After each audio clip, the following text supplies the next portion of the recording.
Moi, c'est Amandine et je suis passionnée de référencement naturel et référencement payant et j'aide les entrepreneurs à avoir plus de clients grâce à leur site internet. Le conseil que je donnerais à une femme qui n'ose pas encore se lancer, c'est d'arrêter de se comparer à ses modèles. Parce que même s'ils nous inspirent énormément, le problème c'est qu'on s'attend à représenter exactement la même chose, sauf qu'on n'est pas encore au même niveau.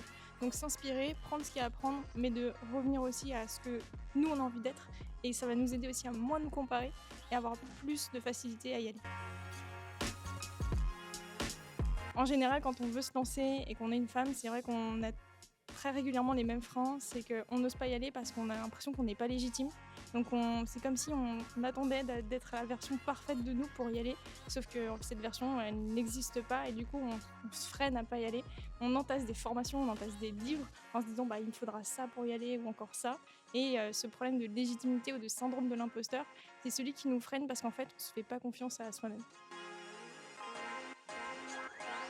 Le premier, je pense que c'est l'entourage. Les personnes qu'on a autour de nous qui vont nous aider un peu dans les moments où on va un peu plus douter, nous aider à avoir un peu plus nos forces, à voir le chemin qu'on a parcouru et à fêter toutes les petites victoires.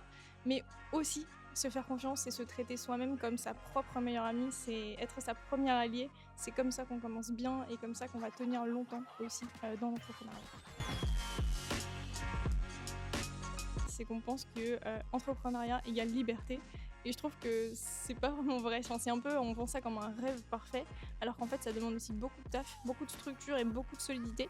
Et parfois, on n'est pas toujours libre parce qu'on a des engagements et des contraintes. Donc, des fois, je trouve ça un peu dommage qu'on vende ça salariat vs entrepreneur et qu'on vende l'entrepreneuriat comme le rêve ultime.